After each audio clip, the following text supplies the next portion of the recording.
মায়া এটা এমন একটা শব্দ, যদি কেউ এতে একবার ফেঁসে যায় তাহলে ওখান থেকে বাইরে আসার চেষ্টায় সে কত জিনিস হাত থেকে হারিয়ে ফেলে।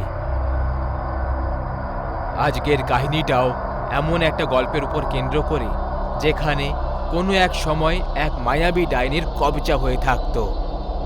সে খুবই অবাক করে দেওয়ার আন্দাজে সবার স্বীকার করত। আরে শ্যামল বাবু, এখন তোমাকে কি আর বলি, কাল রাতে ওই ডাইনি আমার দরজার সামনেও বাটি নিয়ে এসেছিল। আমি চুপচাপ বসেছিলাম, কিন্তু দরজা খুলিনি, না হলে কালকেই আমার মৃত্যু নিশ্চিত ছিল।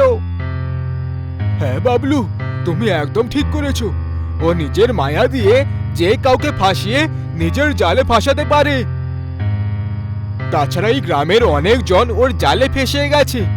এখন আমার ব্যাপারে তুমি তো ভালো করেই জানো, তোমার বৌদি অনুপমার ডেলিভারি আছে, তাই সেও বাপের বাড়ি গেছে, আর তাই আমাকে আরো সতর্ক থাকতে হবে।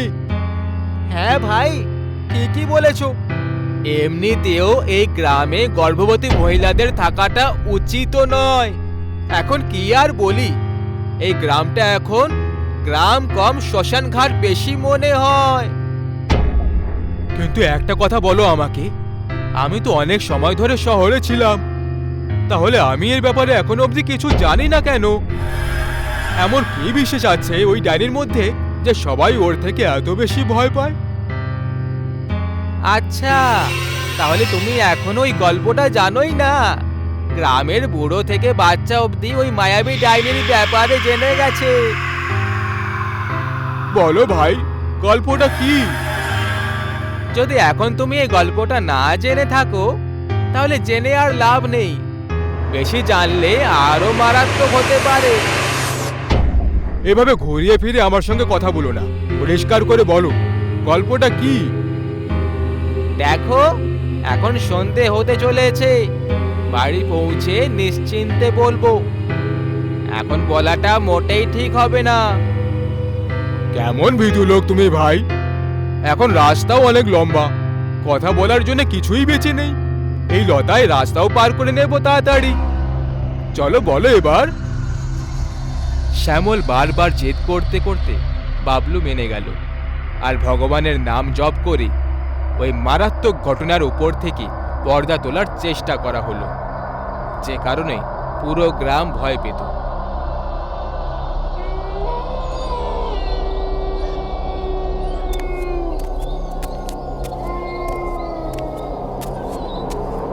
দেখো, এখন তুমি এত জিদ করছো বলে তোমাকে বলতে রাজি তো হলাম, কিন্তু একটা কথা মনে রেখো, যদি রাস্তায় কোনো সময় কোনো রকম ভয়াবহ কিছু অনুভব হয়, তাহলে ভুল করেও পেছনে ঘুরে তাকাবে না, আর না কোনো আওয়াজের পিছু করবে।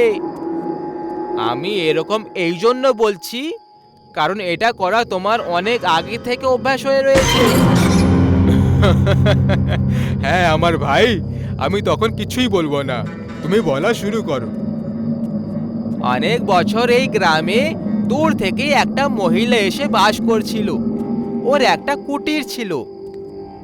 সকালে ও একটা সাধারণ বুড়ির মতোই ছিল, কিন্তু রাত নেমে আসার পর কি জানে কি চমৎকার হয়ে যেত, যে ওই কুৎসিত দেখতে বুড়ি মহিলা একটা সুন্দরী অপ্সরায় বদলে যেত, আর গোটা গ্রামে হ্যারিকেন নিয়ে ঘুরে বেড়াতো।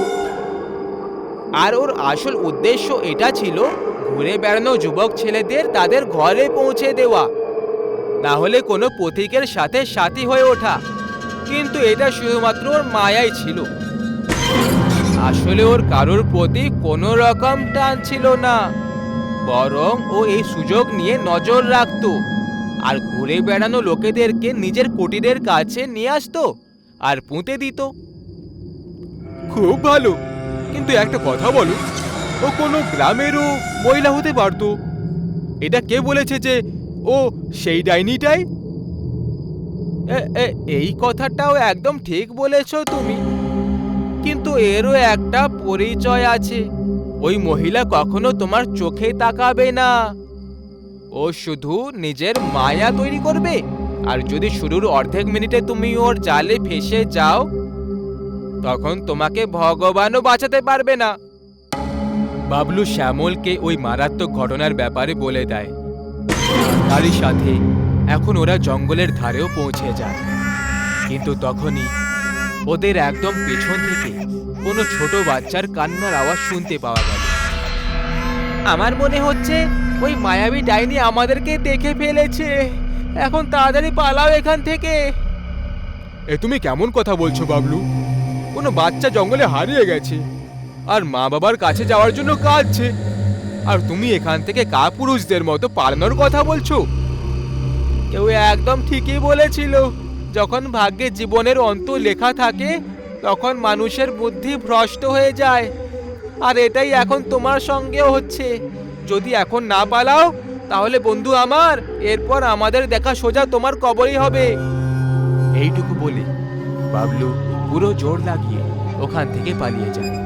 কিন্তু শ্যামল এখনো নিজের মনের প্রশ্নের ঝামেলায় আটকে ওখানেই দাঁড়িয়ে রয়ে যায়, আর তারপর আস্তে করে পেছনে ঘুরে তাকায়। শ্যামল এখন যা দেখতে পেল সেটা দেখে ওর হুঁশ উড়ে গেল।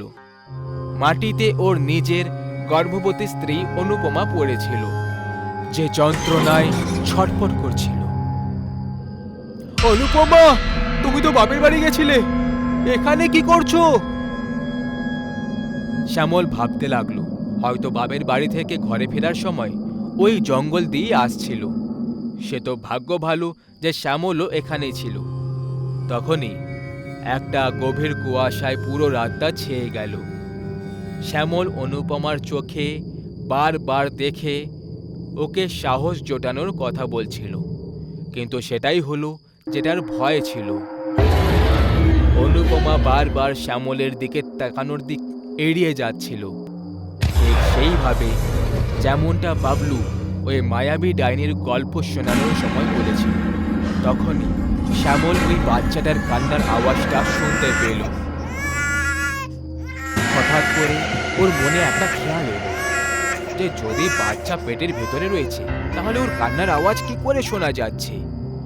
এটা ভাবার সঙ্গেই ও ঠিক নিজের সামনে একটা কুটির দেখতে পেল। এখন শ্যামল সবকিছু বুঝতে পেরে গেছিল যে এটা এখন ওর সাথে আসলে কি হচ্ছে। এটা আসলে একটা মায়া ছিল, যেখানে ও আটকে রয়ে গেছে আর জীবনের শেষ মুহূর্তে পৌঁছে গেছে। শ্যামল ওখান থেকে পালানোর জন্য তক্ষুনি উঠে পড়ে, আর তখনই অনুপমা ওর হাত ধরে নেয়, আর ওই বুড়ি পেতনি অর্থাৎ মায়াবী ডাইনিতে পরিণত হয়ে যায়, যার আশেপাশে জাদুকরী ছবি প্রকট হতে শুরু করে। হঠাৎ শ্যামল মাটির ভেতরে অন্তর্নিহিত হতে লাগে, আর এইভাবেই নিচে যেতে যেতে মাটিতে দফন হয়ে যায়। বাবলু সব থেকে বড় ভুল এটা করেছিল যে ও সময় আর জায়গাটা দেখে। ও এই গল্পটা তখন শুনিয়েছিল যখন ও ওই মায়াবী ডাইনির কুটিরের কাছ দিয়ে পার হচ্ছিল। আজও ওই গ্রামের জঙ্গল ওই মায়াবী ডাইনির আতঙ্কে কেঁপে ওঠে, কারণ মানুষ একবার মৃত্যুর হাত থেকে বেঁচে যাবে, কিন্তু মায়ার থেকে বেঁচে পালানো মানুষের ভাগ্যে লেখা।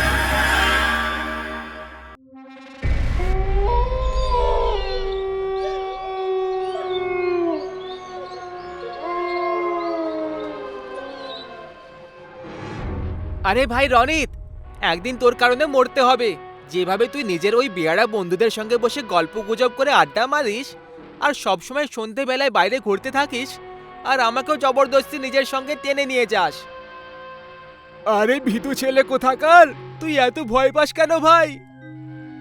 তোর তো নিজের প্রাণের পরোয়া নেই, অন্তত আমার কথা তো ভাব। এইভাবে অন্ধকার সন্ধেবেলায় এই ভয়ঙ্কর জঙ্গল দিয়ে পার হওয়াটা তুই জানিস কতটা মারাত্মক হতে পারে? আচ্ছা, তাহলে বল কতটা মারাত্মক হবে? এখনই কোনো হরর ফিল্মের মতো আমরা পেছন থেকে ঘুঙুর বাজার আওয়াজ শুনতে পাবো? গাছের পেছন থেকে লুকিয়ে কেউ আমাদের উপর নজর রাখবে নাকি? আর হয়তো আমরা কোনো মধুর সঙ্গীতের আওয়াজ শুনতে পাবো। রনিত তখন এইসব বলছিল, আর তখনই ওই দুজনের ঠিক একদম পেছনে কোনো মহিলার গলায় গানের আওয়াজ শুনতে পাওয়া গেল। রাত হতে চলেছে, বিপদ আসতে চলেছে, মৃত্যু আসতে চলেছে, মৃত্যু আসতে চলেছে। রাত হতে চলেছে। এই গানটা শুনে অমিত আর রনিত দুজনেরই যেন প্রাণটা বেরিয়ে গেল।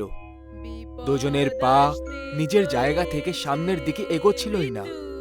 তখনই অমিত কাঁদো কাঁদো আওয়াজে রনিতকে বলল,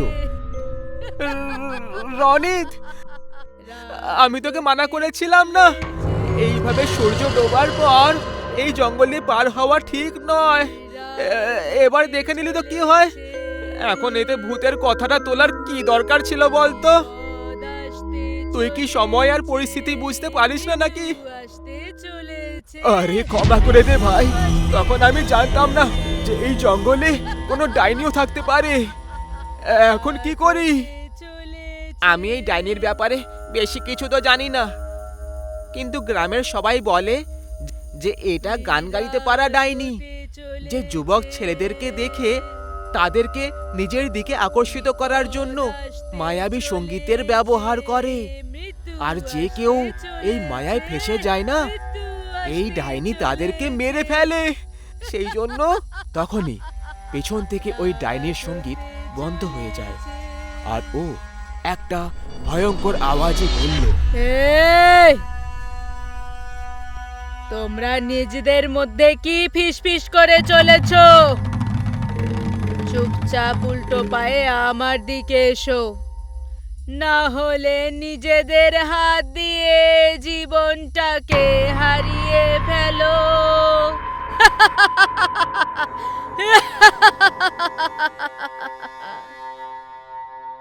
ভাই খুব ভয় লাগছে, এখন কি করি? আমি এখন শুধু একটাই রাস্তা দেখতে পাচ্ছি। সেটা কি? শরীরের পুরো শক্তি লাগিয়ে বেশ পালাও এখান থেকে। অমিত এর আগে রনিতকে থামাতে পারত। রনিত ওখান থেকে দৌড়তে শুরু করে দিয়েছিল। আরে দাঁড়া রনিত, তুই নিজের মৃত্যুকে ডাক দিচ্ছিস, এরকম করিস না আমার ভাই। তখনই অমিত এটা অনুভব করলো যে ওই গান গাওয়ার ডাইনির সঙ্গীত একেবারে বন্ধ হয়ে গেছে, আর এমন মনে হয় যে ও এখন পেছন থেকে সরে গেছে। অমিতের প্রচন্ড ভয় তো লাগছিল, কিন্তু একটু সাহস জুটিয়ে পেছনে ঘুরে তাকায়। তখন ও ওই ডাইনিকে কোথাও দেখতে পেল না। ভগবানকে অনেক অনেক ধন্যবাদ জানাই যে তুমি ওই ডাইনিটাকে আমার পেছন থেকে সরিয়ে দিয়েছো। কিন্তু এক মিনিট, ওই ডাইনিটা হঠাৎ করে গেল কোথায়? আমার পুরো বিশ্বাস যে ওই রনিতের পেছনেই গেছে। হে ভগবান, এখন আমি রনিতের সাহায্য কিভাবে করব? অমিত একটুও কিছু বুঝতে পারছিল না যে ও করলেও বা করবেটা কি, কারণ এখন আস্তে আস্তে অন্ধকার চারিদিকে ছড়িয়ে পড়ছিল, আর রাত নিজের ভয়ঙ্কর রূপ নিতে শুরু করেছিল। তখনই অমিতের মাথায় একটা বুদ্ধি এলো যে এই সময় গ্রামের সবাইকে ডেকে নেওয়া যাক, আর তারপর রনিতকে খুঁজতে বেরোনো যাক। অমিত প্রথমে জঙ্গল থেকে বাড়ির দিকে দৌড় দিল। সৌভাগ্যক্রমে মাঝখানে ওর মুখোমুখি ওই ডাইনির সঙ্গে হলো না। গ্রাম পৌঁছে ও তক্ষুনি গ্রামের কয়েকজনকে নিজের কথাগুলো আর রনিতের পরিস্থিতির ব্যাপারে বলে দিল। গ্রামবাসীরাও অমিতের গল্প শুনে অবাক হয়ে গেল, কিন্তু ওরা ওর কথায় বিশ্বাস করল, কারণ এর আগেও এরকমই কিছু গ্রামবাসীদের সঙ্গে ঘটে রয়েছে।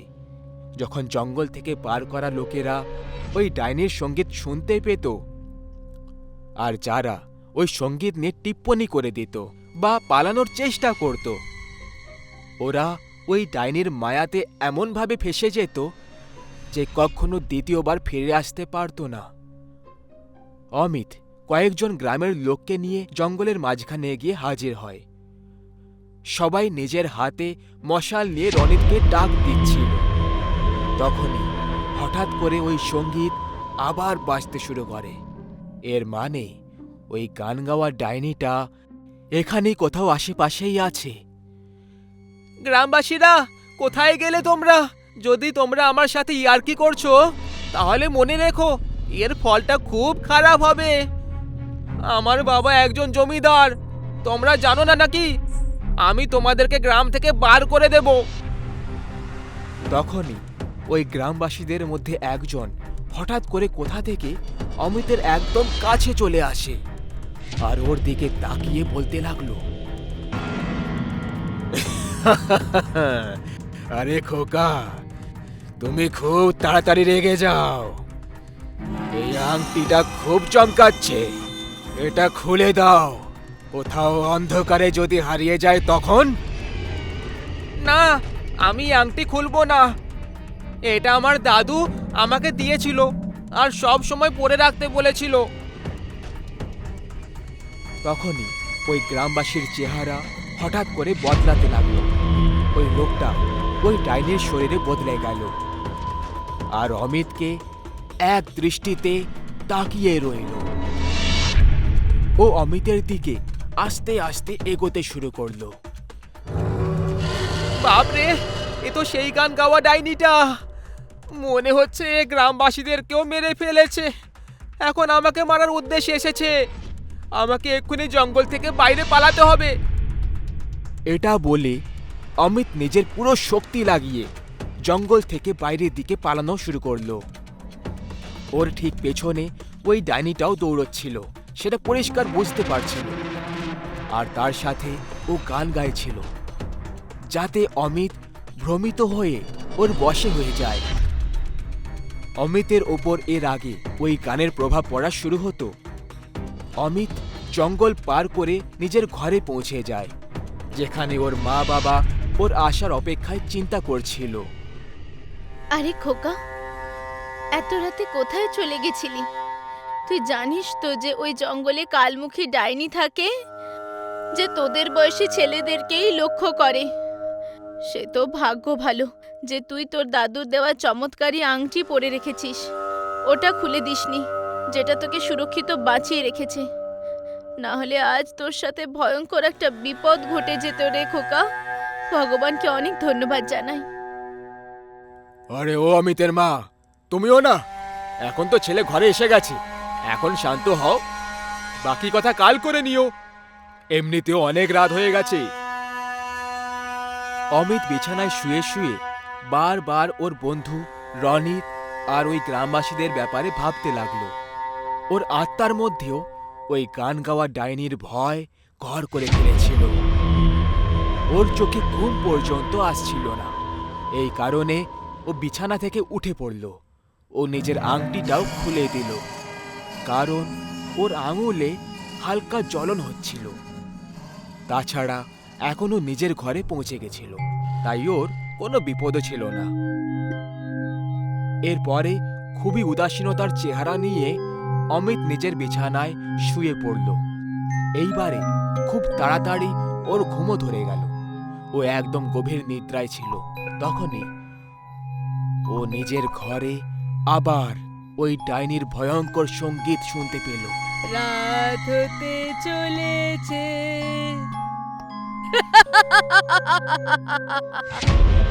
অমিত নিজের বিছানায় একদম অদ্ভুতভাবে ছটপট করতে লাগলো। আর এর সাথে এই সিন এখানেই এন্ড হয়ে যায়। এখন সকাল হয়ে গেছিল। অমিত নিজের ঘুম থেকে জেগে উঠল। ও নিজেরই ঘরে ওর মা বাবার ছাতি চাপড়ে কান্নাকাটির চিৎকার শুনতে পাচ্ছিল।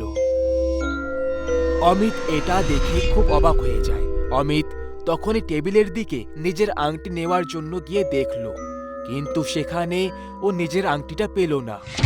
অথচ ওর ভালো করে মনে আছে, গত রাতে ঘুমানোর আগে ও এই টেবিলের ওপরেই ওই আংটি খুলে রেখেছিল। যাই হোক, ওর জন্য আংটি খোঁজার থেকে বেশি জরুরি ছিল বাইরের ব্যাপারটা জানা, কারণ ওর অস্থিরতা এখন বেড়েই চলেছিল। ও নিজের ঘর থেকে বাইরে বেরিয়ে আসে। তখন দেখে ওর মা বাবা একটা মৃতদেহের কাছে তাদের মাথা রেখে খুব কান্নাকাটি করছে। এটা দেখে অমিত বুঝতে পেরে যায় যে অবশ্যই এটা ওর বন্ধু রনিতের দেহই হবে, যে কারণে ওর মা বাবা শোক মানাচ্ছে। অমিত নিজের মা বাবাকে গিয়ে বোঝালো, কিন্তু এ কি, ওর মা বাবা তো ওর দিকেই দেখছিলই না। তখনই ওই দেহ থেকে কাপড় উড়ে যায়, আর তারপর অমিত যা দেখল সেটা দেখে ওর একটা মারাত্মক ঝটকা লেগে যায়। এই দেহটা অন্য কারোর নয়, বরং ওর নিজের ছিল, অর্থাৎ অমিত এখন একটা অশান্ত আত্মা হয়ে গেছিল। ওর মৃত্যু কাল রাত তখনই হয়ে গেছিল যখন আংটি বার করে ও শুতে গেছিল, আর ওর গান গাওয়ার ডাইনির অনুভব হয়েছিল। আর ঠিক সেই সময় ওই ডাইনিটা অমিতের গলায় নিজের দাঁত বসিয়ে ওকে মেরে ফেলল। অমিতের আংটি খোলাটা মোটেই উচিত হয়নি, কারণ ওই ডাইনি হতে পারে জঙ্গলে মারতে পারেনি ওকে, কিন্তু ওর পিছু করতে করতে সে ওর ঘর অবধি, ওর রুম অবধি পৌঁছে গেছিল।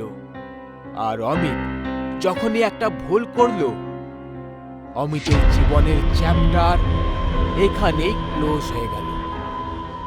অমিত অটো চালাতো। একদিন অনেক কাজ হওয়ার কারণে রাত 12টা বেজে গেছিল। অমিত ঘরেই তখন ফিরছিল, আর তখন রাস্তায় অমিত একটা সুন্দর মেয়েকে দেখতে পেল। দাঁড়াও দাঁড়াও দাদা, দাঁড়াও। আরে ম্যাডাম, আপনি এত রাতে নির্জন জঙ্গলে কি করছেন? দাদা, আমি এখানে কাউকে চিনি না, এখানে নতুন এসেছি। কোথায় যাবেন আপনি? সে তাকে একটা কাগজ দিয়ে বলল, আমি এই ঠিকানায় যাব। ঠিক আছে ম্যাডাম। অমিত নিজের অটো চালাচ্ছিল, আর তখন ওর চোখ আয়নায় পড়ে গেল। আয়নায় রূপার আসল চেহারা দেখা যাচ্ছিল। রূপা একটা ডাইনি ছিল। হে ভগবান, এ কি সমস্যা এসে পড়ল!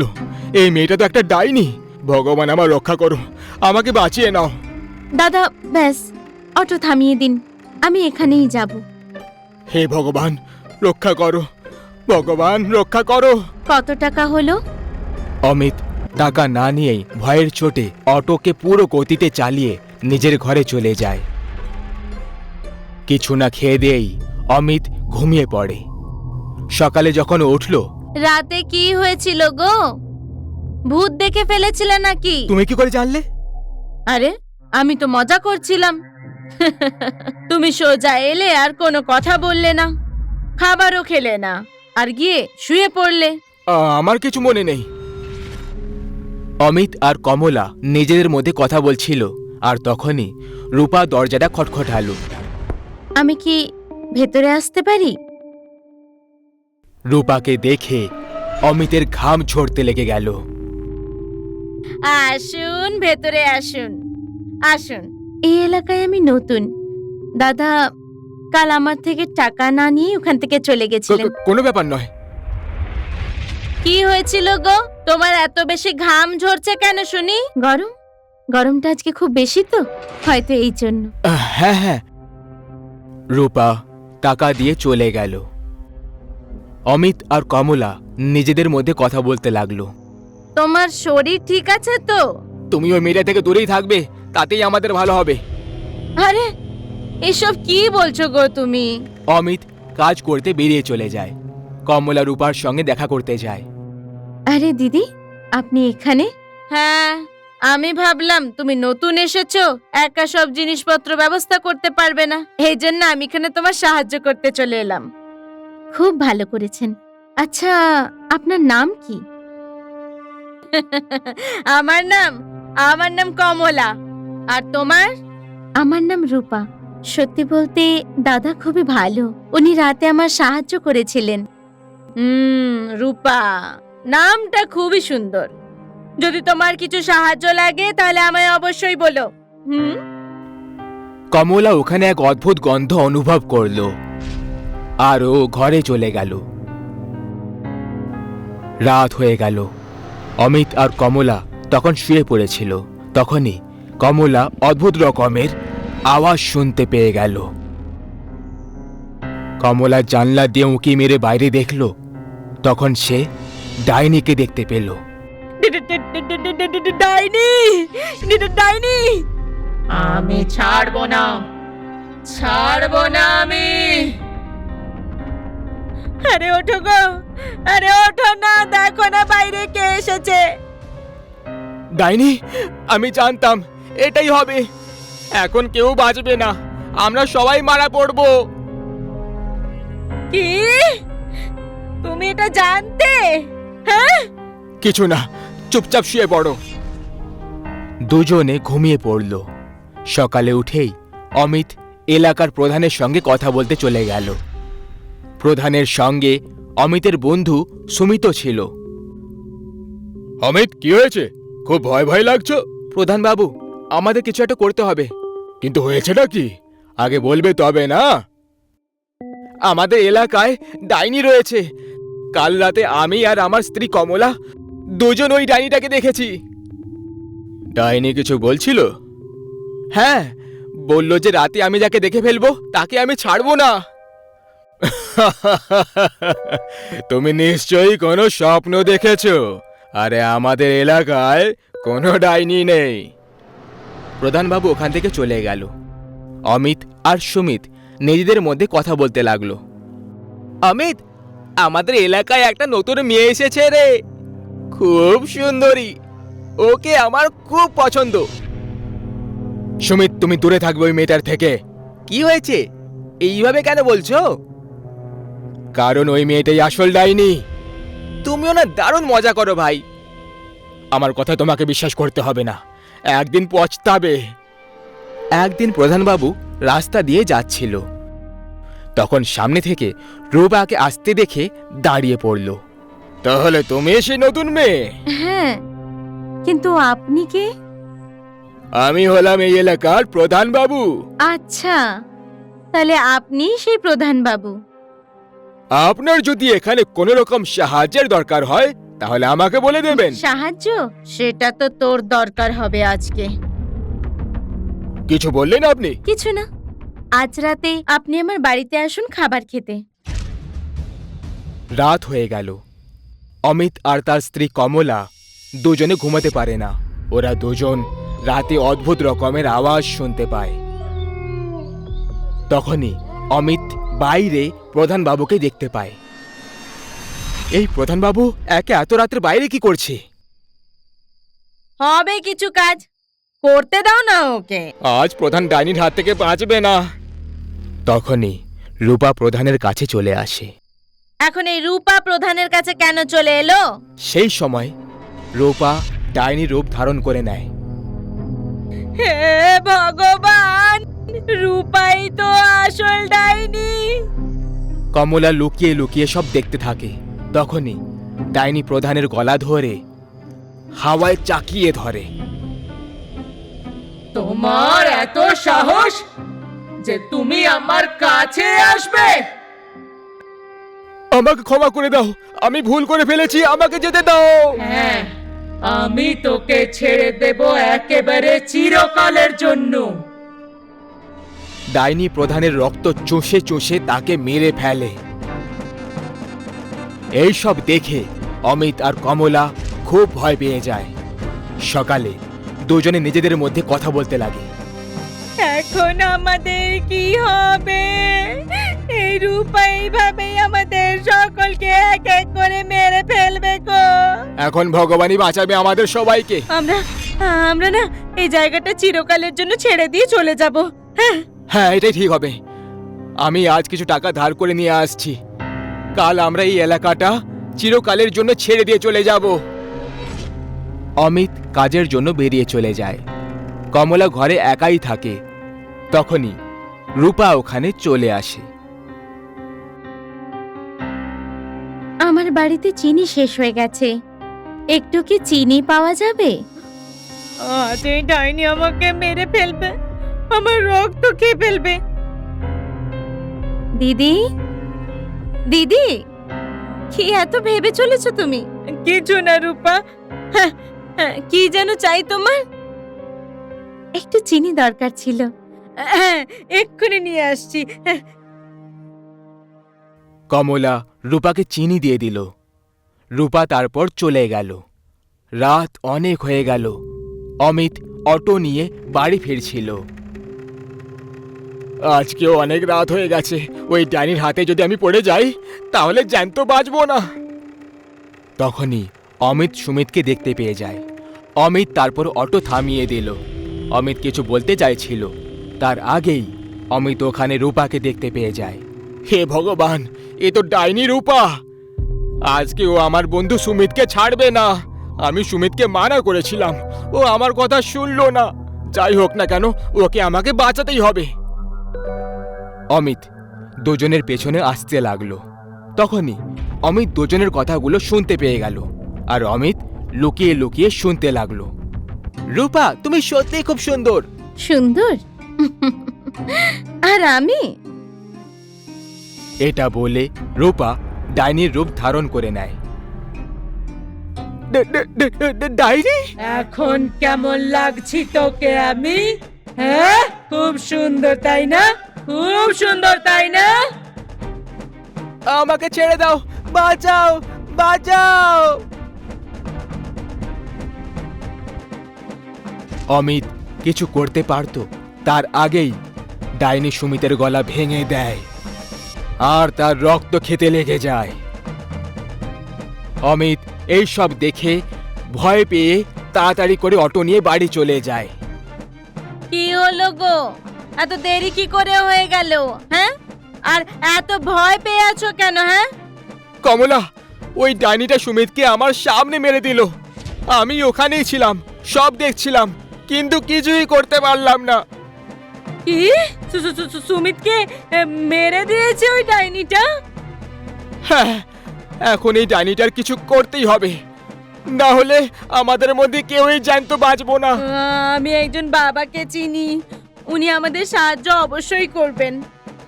অমিত আর কমলা সকাল হতেই বাবার কাছে চলে যায় আর বাবাকে পুরো ঘটনার ব্যাপারে বলে দেয়।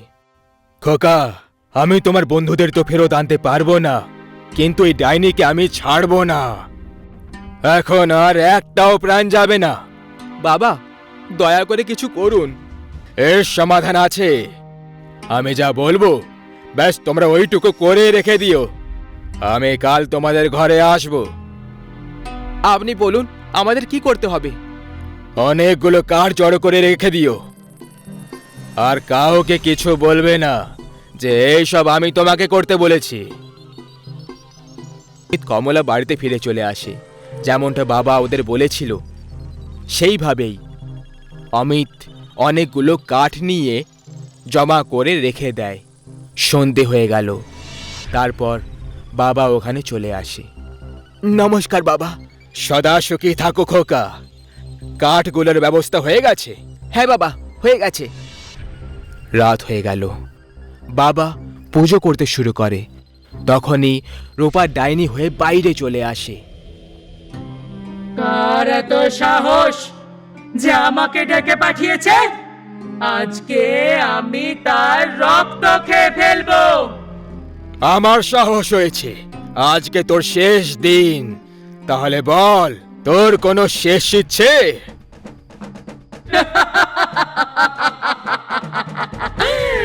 হ্যাঁ, তোর রক্ত খেতে চাই। অমিত, কাঠগুলোতে আগুন লাগাও। অমিত কাঠগুলোতে আগুন লাগিয়ে দেয়। বাবা মন্ত্র পড়তে শুরু করে দেয়। ডাইনি যখনই বাবাকে মারার চেষ্টা করলো, বাবা ডাইনিকে আগুনে ধাক্কা দিয়ে দেয় আর ডাইনি আগুনে পুড়ে মরে যায়। এবার এই ডাইনি শেষ হয়ে গেছে, দ্বিতীয়বার কখনো ফেরত আসবে না। অনেক অনেক ধন্যবাদ বাবা। সেই দিনের পরে ডাইনি দ্বিতীয়বার কখনো আসেনি।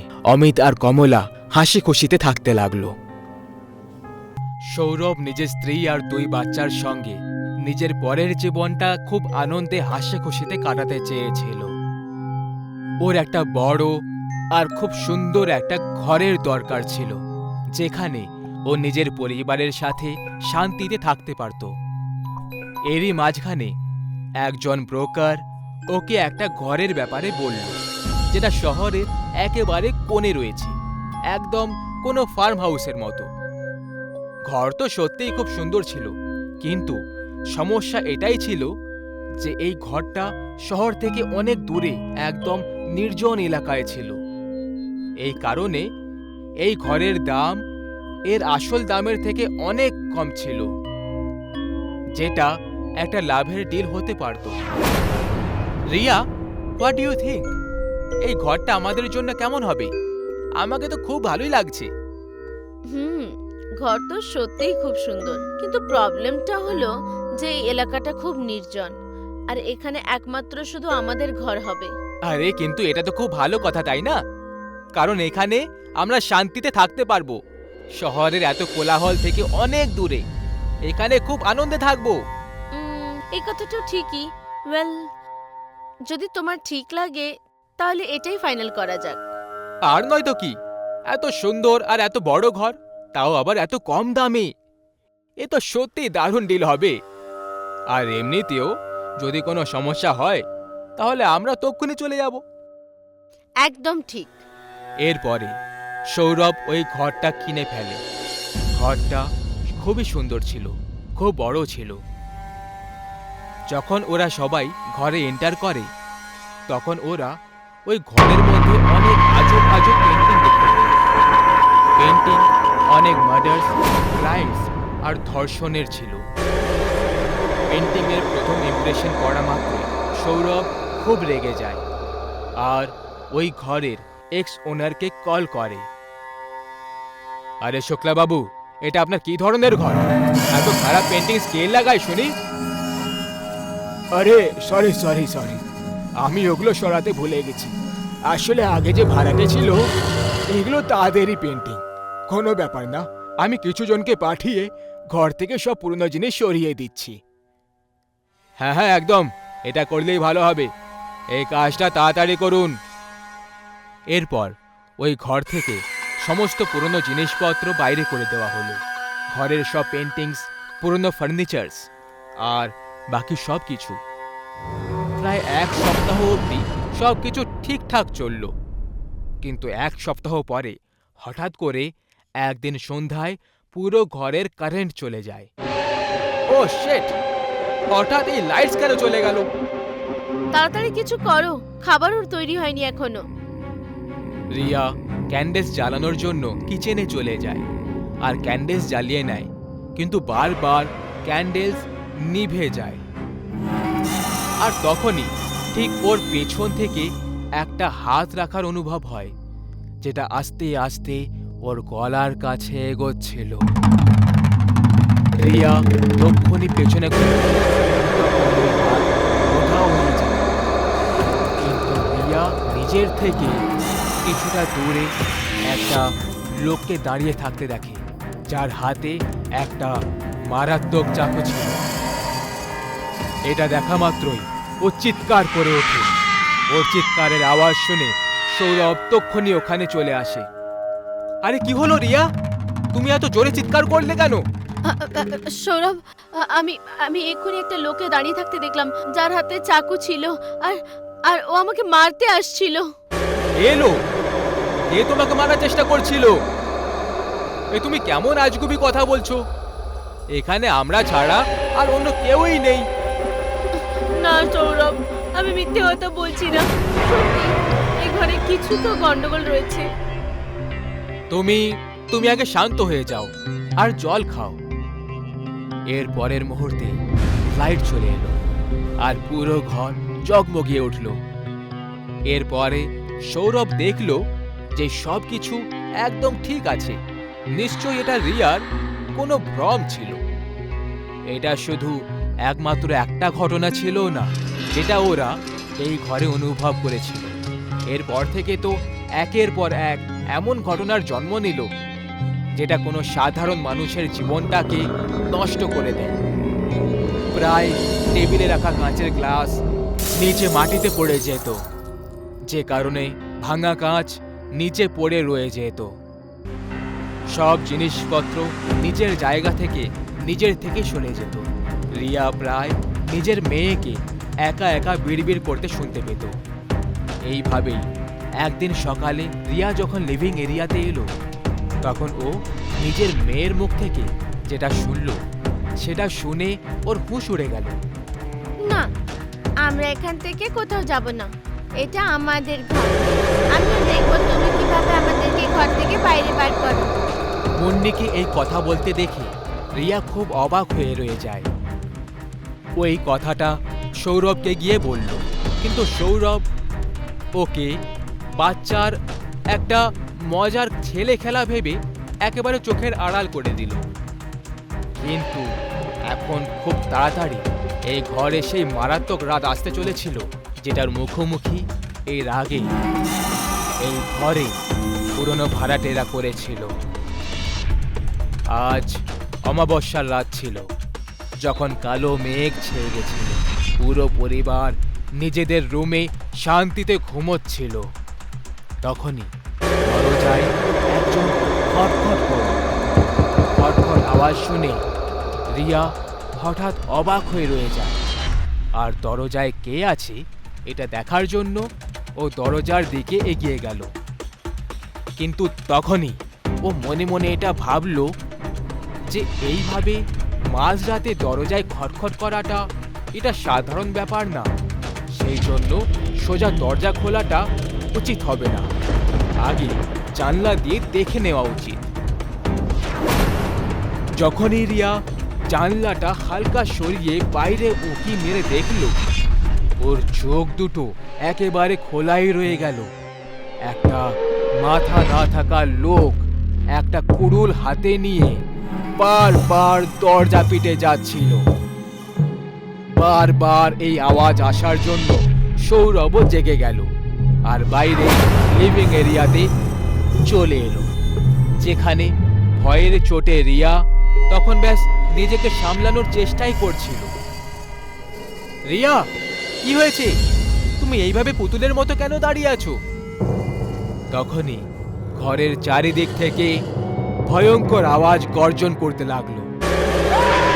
হঠাৎ এটা শুনে সৌরভও একদম অস্থির হয়ে পড়ে।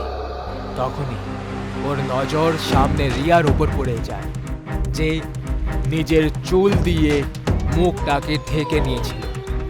এই আওয়াজগুলোর মাঝখানে হঠাৎ ওর নিজের বাচ্চাদের কথা মনে পড়ল, যারা রুমের ভেতরে একা ছিল।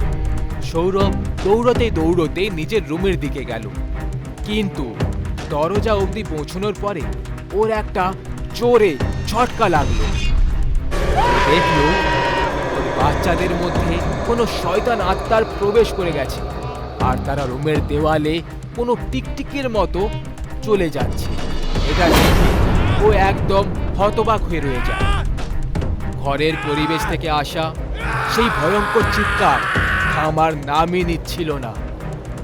সৌরভ দৌড়ে দৌড়ে আবার নিচে রিয়ার কাছে চলে যায়, কিন্তু রিয়া তো ওখান থেকে উধাও ছিল। তখন হঠাৎ পুরো ঘরে অন্ধকার ছেয়ে গেল। ঠিক সেই সময় কেউ আস্তে করে সৌরভের কাঁধে হাত রেখে দেয়। যখন ও আস্তে পেছনে ঘুরে তাকালো, তখন দেখলো ও রিয়া ছিল, যার চোখ একেবারে লাল হয়ে গেছিল আর মুখের ভেতর থেকে দুটো ধারালো দাঁত বাইরে বেরিয়ে এসেছিল। ও সৌরভকে সোজা গলা ধরিয়ে চাকিয়ে নিল। আরে, এটা তুমি কি করছো রিয়া? তুমি কি পাগল হয়ে গেছো? যেভাবে এক রাত্রে আমাদের পরিবারকে অকারণে মেরে দেওয়া হয়েছিল, তারপর ঠিক সেইভাবেই এই ঘরে যারা আসে সেই কোনো পরিবারই সুখী থাকতে পারবে না। তোর বউ বাচ্চা সবাই তো অনেক আগেই মরে গেছে, আর এখন তোর পালা। এইটুকু বলে রিয়া সৌরভকে একদম দ্রুত গতিতে সামনে পড়ে থাকা পিলারের দিকে ছুঁড়ে দেয়, যে কারণে ওর খুব গম্ভীর আঘাত লেগে যায়। আর তারপর রিয়া একটা ধারালো চাকু নিয়ে ওর দিকে এগিয়ে আসে, আর তারপর ওর শরীর থেকে বেঁচে থাকা প্রাণটাও বাইরে বের করে নেয়। কথাই বলে, যখনই আপনি নিজের ঘর কিনবেন, তাহলে ভালো করে খোঁজ খবর অবশ্যই করে নেবেন, কারণ অনেক ঘরের গল্প অনেক ভয়ঙ্কর হয়ে থাকে, যেটার পরিণাম কল্পনা করা মাত্রই শরীরে মৃত্যুর ভয়ের নদী বইয়ে দেয়। এই পরিবারের সাথেও কিছুটা এরকমই হলো। এরাও ফেসে গেল এমন একটা ঘরের যেটা অভিশপ্ত ছিল। ওই অভিশপ্ত ঘরের ইতিহাস কিছুটা এই রকমের যে অনেক বছর আগে এই ঘরেই একটা পরিবার বাস করত। এখন কারণ এই ঘর শহর থেকে একদম আলাদা একটা নির্জন এলাকায় অবস্থিত, তাই এই কারণে এই ঘরটাকে তাক করাটা ডাকাতদের জন্য খুব সহজ ছিল। এক রাতে কিছুটা এইভাবেই দরজা খটখটানোর পরে পরিবারের লোকেরা দরজা খুলল। তখন দুজন ডাকাত ভেতরে প্রবেশ করে আর তারা প্রথমে সব সোনা গয়না টাকা লুটে নেয় আর হাতাপাই করার সময় পুরো পরিবারকে মেরে ফেলে। তখন থেকে এই ঘর পুরোভাবে অভিশপ্ত হয়ে গেছে, আর যে কেউ এখানে থাকার জন্য আসে তারা আর জ্যান্ত ফিরে যায় না। মনীষ, কপিল আর মহেশ নামের তিনজন ভালো বন্ধু ছিল। মনীষের বিয়ে হওয়ার কথা ছিল। ভাই মনীষ, আমাদের জন্য কিছু ভালো ব্যবস্থা করা না। আরে ভাই, চিন্তা করছিস কেন? সবার জন্য ভালো ব্যবস্থাই করা থাকবে। তোরা চল তো আগে, তারপর দেখবি। চল, ভালোই হলো। আমি আর কপিল দুজনে একসঙ্গে চলে আসব। কপিল নিজের বাড়িতে এসে মাকে এই কথাটা বলে দেয়। ওই রাস্তাটা তো কবরস্থানের কাছে। আমি শুনেছি ওটা নাকি খুব বিপজ্জনক রাস্তা। আরে মা, তুমি এত চিন্তা করছো কেন? আমি ওখানে একা যাচ্ছি না, আমার সাথে মহেশও যাবে, আর আমরা কারে করে যাব, তাই কিছুই হবে না। কিছুদিন পরে দুজনে তাদের শহর থেকে দূরে অন্য শহরে বিয়ে অ্যাটেন্ড করার জন্য বেরিয়ে পড়ল। মহেশ ভাই, আজ তো মনীষের বিয়েতে জমিয়ে নাচ করব, খাবো, মদ খাবো আর অনেক মজা করব। হ্যাঁ, এমনিতেও মনীষ কিন্তু খুব কিপটে, কখনো আমাদের কিছু জল খাবার খাওয়াতো না। ওর বিয়েতে সব হিসেব সমান সমান করা হয়ে যাবে। একদম ঠিক বলেছিস ভাই। এমনিতে জানিস, আমার মা বলছিল এই রাস্তা নাকি খুব বিপজ্জনক। কি সত্যি? আরে না, এখানে আমরা ঘর বসাতে এসেছি নাকি, চুপচাপ এখান থেকে কেটে পড়ব। দুজনে এগিয়ে চলেছিল, তখনই হঠাৎ গাড়িটা থেমে গেল। আরে ভাই, এখন গাড়িটার কি হয়ে গেল? কি জানি, চল নেমে দেখি কি হয়েছে। দুজনে গাড়ি থেকে নেমে গাড়িটার দিকে দেখতে লাগে। আমি একটা কাজ করি, আমি গাড়ি চালানোর চেষ্টা করি, তুই ধাক্কা মার। দুজনে গাড়ি চালানোর অনেক চেষ্টা করে, কিন্তু গাড়িটা কিছুতেই চলল না। মনে হচ্ছে না এই গাড়িটা আর আগে এগোবে। কোনো মেকানিককে ডেকে আনতে হবে। এখন এত রাত্রে মেকানিককে কোথায় পাবো? এমনিতেও এই জায়গাটা আমাদের জন্য একেবারে নতুন, এখানের ব্যাপারে আমরা কিছুই জানি না। তুই গাড়ির কাছে দাঁড়া, আমি একটু আগে গিয়ে দেখে আসছি, যদি কোনো মেকানিক পেয়ে যাই। ঠিক আছে, কিন্তু তাড়াতাড়ি আসবি। কিছুক্ষণ পর কপিল গাড়ির সামনে চলে আসে। আরে কপিল, কি হলো? কোনো মেকানিককে পেলি? মেকানিক? আরে না না, কোনো মেকানিককে পেলাম না। তাহলে এখন আমরা কি করব? হ্যাঁ, একটা কাজ করা যাবে, কারোর থেকে লিফট চেয়ে নেই আর বিয়ে বাড়ি চলে যাই, পরে গাড়ি ডাকিয়ে নেওয়া হবে। চল, এটাও ভালো বলেছিস। দুজন বন্ধু লিফট চাইতে লাগলো, কিন্তু কেউই লিফট দিল না। তখনই মহেশ কিছু অদ্ভুত আওয়াজ শুনতে পেয়ে গেল। ভাই কপিল, তুই কিছু অদ্ভুত আওয়াজ শুনতে পেলি? না তো, আমি তো কিছু শুনতে পাচ্ছি না। আর তুই একদম চুপ থাক, ভয় কেন পাচ্ছিস? তখনই মহেশের নজর একটা বোর্ডের ওপর পড়ে যায়, যেটা খুব চমকাচ্ছিল। কপিল, ওই দেখ। কি? সামনে দেখ, ওপরে কবরস্থান লেখা আছে। এর মানে আমরা কবরস্থানের কাছে আছি। তো কি হয়েছে? তুই চুপচাপ কেন থাকতে পারিস না? আমরা কবরস্থানে যাচ্ছি না, আমরা লিফটের অপেক্ষা করছি। তুই এখানে চুপচাপ দাঁড়িয়ে থাক আর লিফট চাইতে থাক, অযথা ভয় দেখাস না। কিছুক্ষণ পর অনেক জোরে জোরে অদ্ভুত রকমের আওয়াজ আসতে শুরু হয়ে গেল। ভাই কপিল, তুই এখনো কোনো অদ্ভুত অদ্ভুত আওয়াজ শুনতে পাচ্ছিস না? হ্যাঁ ভাই, এখন তো আমিও অদ্ভুত রকমের আওয়াজ শুনতে পাচ্ছি। মহেশ, চল আমরা এখান থেকে কোথাও দূরে চলে যাই। হ্যাঁ ঠিক আছে, চল। দুজনে ওখান থেকে দৌড়তে শুরু করে। তখনই রাস্তায় ওরা একজন বুড়ো বাবাকে দেখতে পেয়ে গেল। কি হয়েছে বাচ্চারা, কেন দৌড়ে চলেছো? বাবা, এখন আমরা আপনার সঙ্গে কথা বলতে পারবো না, আমাদের ক্ষমা করবেন। বাচ্চারা, এটা কিন্তু খুব মারাত্মক জায়গা, এখানে তোমরা সবাই সুরক্ষিত নও। আমি তোমাদেরকে একটা রাস্তা বলে দিচ্ছি, সেই রাস্তা দিয়ে যেও, সেখানে তোমরা একদম সুরক্ষিত থাকবে। ঠিক আছে, বলুন, তাড়াতাড়ি বলুন। বাবা কপিল আর মহেশকে রাস্তা বলে দিলেন। ওরা দুজন আগে এগোতে লাগলো। কপিল, বাবা এখান থেকে ডান দিকে মুড়তে বলেছিল, চল যাই তাহলে। দুজনে ডান দিকে মুড়ে যায় আর এগিয়ে যেতে থাকে। তখনই দেখে ওরা দুজন আবার কবরস্থানের ভেতরে পৌঁছে গেছে। এটা কি হয়ে গেল? বাবা তো বলেছিল এই রাস্তা একদম সুরক্ষিত, কিন্তু সে তো আমাদেরকেই কবরস্থানে পৌঁছে দিল। যখনই দুজনে পালাতে লাগলো, চারিদিক দিয়ে ঘেরাবন্দি শুরু হয়ে গেল আর দুজনে আর পালাতে পারল না। মনে হচ্ছে আমরা খুব বড়ভাবে ফেসে গেছি। বাঁচাও, বাঁচাও, কেউ আমাদের বাঁচাও। মহেশ খুব চিৎকার করে, কিন্তু কেউই ওখানে ওদের বাঁচাতে এলো না। কবরস্থান থেকে আজব আজব রকমের আওয়াজ আসতে শুরু হয়। কপিল, কোনো উপায় নেই যেখান থেকে আমরা এই জায়গা থেকে বেরোতে পারবো? জানি না, আমি তো কিছুই বুঝতে পারছি না। তখনই হঠাৎ ওখানে সেই বুড়ো বাবাটা এসে যায়, যে বাবা ওদের দুজনকে রাস্তা বলেছিল। বেচারা বাচ্চারা, এসে গেলে আমার কথা শুনে। মনে হচ্ছে তোমরা দুজন এখান থেকে পালাতে চাইছো কি, তাই না? আমরা এখান থেকে যেতে চাই, আমরা তোমাকে ছাড়বো না। আগে নিজেকে তো বাঁচিয়ে নাও, তারপর আমার ক্ষতি করে নিও। আরো কয়েকজন লোক ওই বাবার কথায় এসে এই কবরস্থানে এসে কপিল আর মহেশের সঙ্গে ফেসে যায়। এখান থেকে বেরোনোর জন্য আমাদের কিছু না কিছু একটা তো করতেই হবে। সবাই অনেক চেষ্টা করে, কিন্তু কেউই ওখান থেকে বেরোতে পারলো না।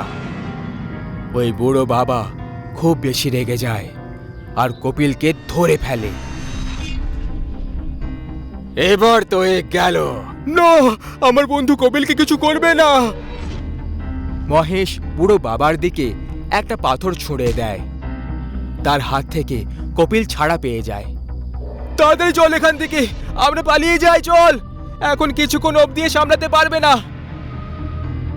কপিল মহেশের কাছে এলো না। কি হলো কপিল, তুই যাচ্ছিস না কেন?